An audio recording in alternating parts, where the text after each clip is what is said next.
Three players Ohio State fans would like to see play well against Western Michigan. Let's talk about it.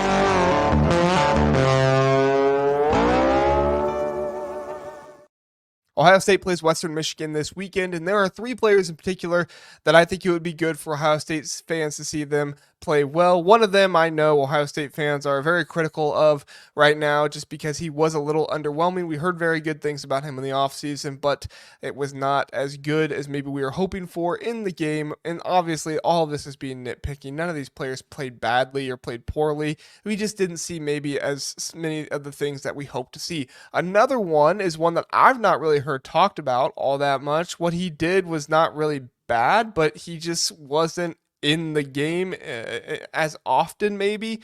I don't want to say not in the game because that makes it sound like he didn't have as many snaps. He just wasn't noticed in the game as often as we might thought he would have been. And then the other one, he didn't play bad. It's just you want to continue to see him improve week to week. So let's talk about the one that maybe people haven't talked about as much lately. And I'm going to bring his stats up right here. Caleb Downs. Caleb Downs, new free safety. He was playing strong safety before over at Alabama, so things are a little bit different for him here at Ohio State. I think he will adjust. I don't think things are going to be bad for him. I don't think that he's going to have a hard time, against Western Michigan, because I do believe that he knows this defense. He's a leader on this team. He's not a captain, but I do believe he's a leader on this team. Guys were calling him defensive coordinator at one point just because he knows his defense so well. So he's obviously going to improve. I would just like to see that improvement quicker rather than later. It's his second game. He had his first game under him, maybe some jitters, but he did play 55 snaps, which was odd to me to think. I didn't notice him as much as maybe I noticed other players, and he played the most snaps of the team. I think he was tied with maybe one or two other players, but he played the most snaps of anybody on defense, which is astounding because you didn't really hear his name called all that often. Well, he is playing free safety, so he is back behind the defense more often. Lathan Ransom playing closer to the line of scrimmage more often. However, Caleb Downs didn't get an interception in this game. Now, they didn't necessarily throw the ball deep a ton because the pass rush was getting there so quick. However, the thing that does concern me was 3 missed tackles by Caleb Downs. We don't want to see missed tackles by Caleb Downs, especially as a free safety. So we want to make sure we nip that in the bud. He did only have, let's see, where is it? Last season, he did only have 14. So, and he was going after a lot more tackles. He only had 1 tackle in this game. He had 85 tackles according to PFF last season. So he had much more than that, but the way PFF does their things is kind of weird. I think you have to add the 24 to the 85, which, what is that? 109.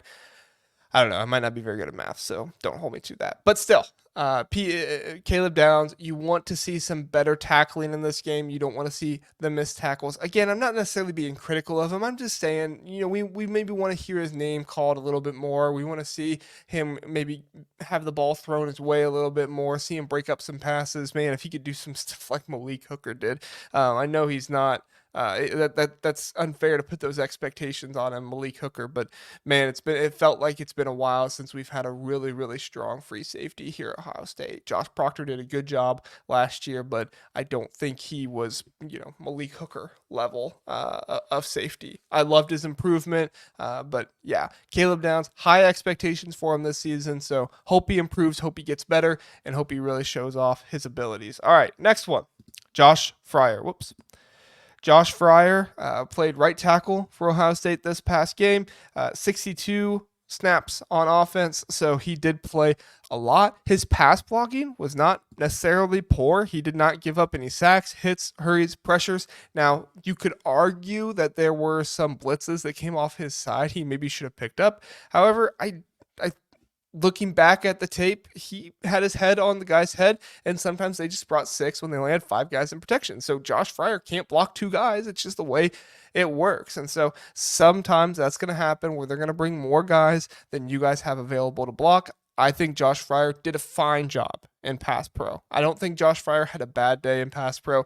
I think he did fine. I don't think it was anything that I'm going to, write in the papers about and say it was the greatest thing ever, but I wasn't concerned in the pass pro. What I was concerned was a little bit in the run blocking. Last year, Josh Frier had a much better year in pass blocking than he did in this very first game, 67.5 PFF grade compared to the 76 run blocking PFF grade he had in the entire year last year. So we definitely want to see that improve. I did see a couple of times where Josh Frier seemed to block air when he was pulling, or didn't seem to be able to climb his double teams as well as maybe some other offensive linemen were able to do. I was very impressed with Seth McLaughlin. I feel like Josh Simmons had a pretty good game. Austin Seierveld, I feel like he filled in rather well. Obviously, some mistakes there, but it's a first time starting. And then Tegra and Carson Hinsman had some issues as well, but this is Carson Hinsman's first time playing guard. This is the first time Tegra's starting, so I didn't come away upset with the offensive line, but I did come away a little underwhelmed with Josh Frier just because we did hear about the improvement in the offseason. We did hear about the Iron Buckeye, all that kind of stuff. So maybe my expectations were too high. However, I just felt like we would see something more in the very first game. So I'm hoping we see that here in Western Michigan. I believe in Josh Frier. I think he's a little stiff, but I think overall he's a great Buckeye. He's somebody that is really, really invested in this team. I'm glad we have him out there on the field. I just hope that he can put it all together and be better this season than he was last year. I want to see him hitting guys. I want to see him climb his double teams better. I want to see him get out there. Now, there were a couple times where maybe the screenplay happened quicker than he was able to get out there. It's not really something he can control, right? I mean, he is only as athletic as he is.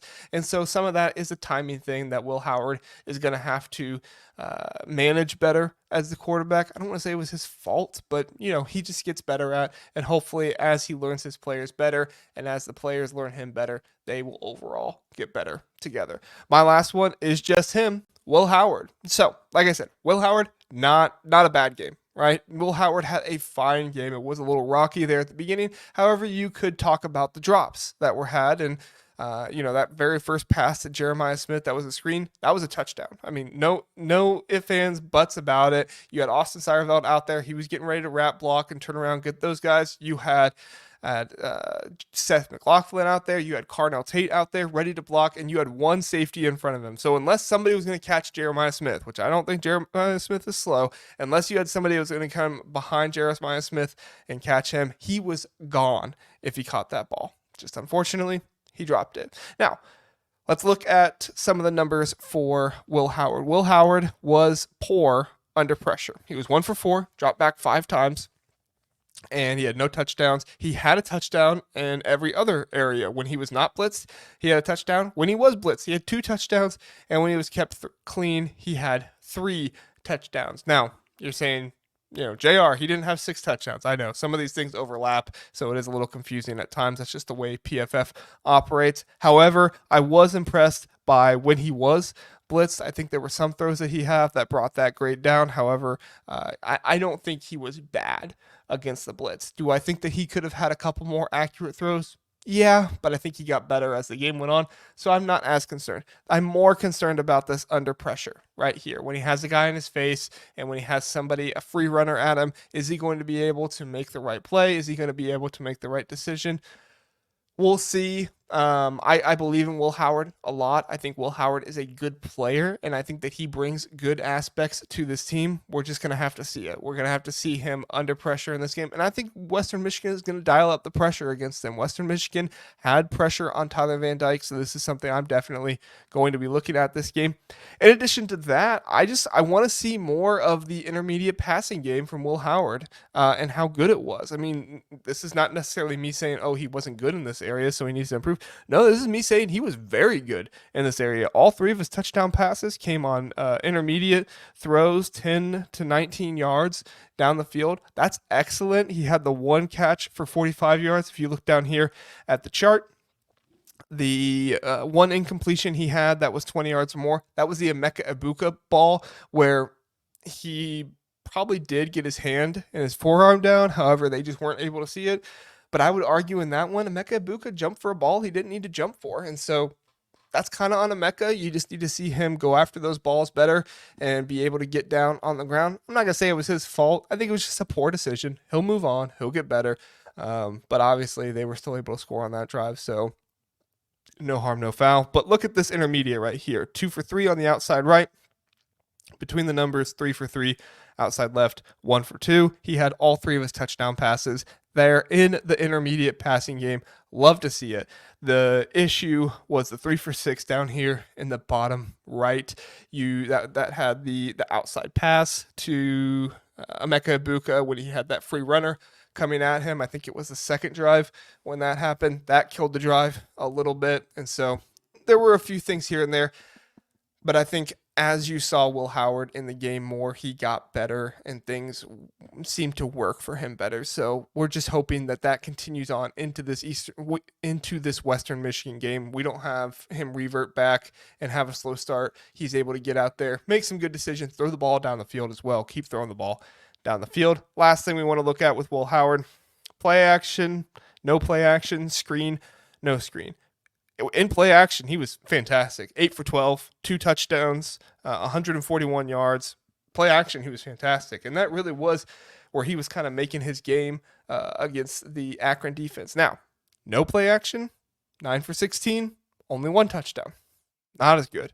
So we do want to see Will Howard have some better play when he's not in play action. Some of this was when you saw the free runners coming at him because they were just running straight for the quarterback. They weren't concerned about the RPO and some of that stuff. What I will say about Will Howard is in the RPO, not just the read option, but in the RPO, when he has that option to either hand it off, pass, or run, when he has that option, he was fantastic. And that's where a lot of this play action is coming from. He was allowing the defenders to stay with the running back. Watch how long he holds the ball for. When he's able to hold the ball longer because he does have time from his offensive line, and that running threat is a huge running threat.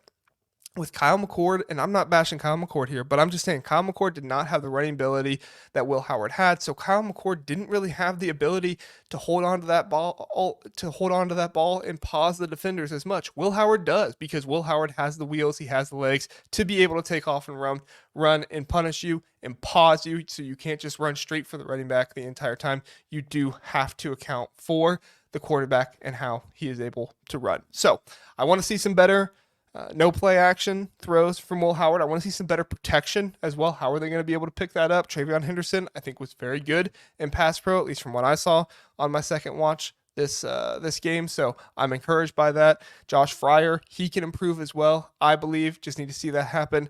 And then Caleb Downs, we have high expectations. He's going to meet them. I just want to see him meet them against Western Michigan. I don't want to think about it or wait on it for too long. I don't really have any concerns here. This isn't me saying we have concerns. This is me saying these players are going to get better and they are going to produce. I just want to see it against Western Michigan. Let me know what your thoughts. Is there anybody you're thinking, hey, I want to see this guy do well? Josh Simmons? Do you want to see Donovan Jackson in the game? Do you want to see Cody Simon in the game? Do you want to see CJ Hicks get better? Let me know in the comments. I'd love to hear from you. Thanks for watching. Check me out over on the Big Ten Huddle at 9 o'clock on Sunday, Tuesday, Wednesday, Thursday nights. That's at 9 o'clock Eastern time on those nights. And you can also catch me on Sunday nights at 8 o'clock on the OHIO podcast as we recap the games Sunday nights at 8 o'clock. Thanks so much, everybody, for watching. We do appreciate it. Have a good one.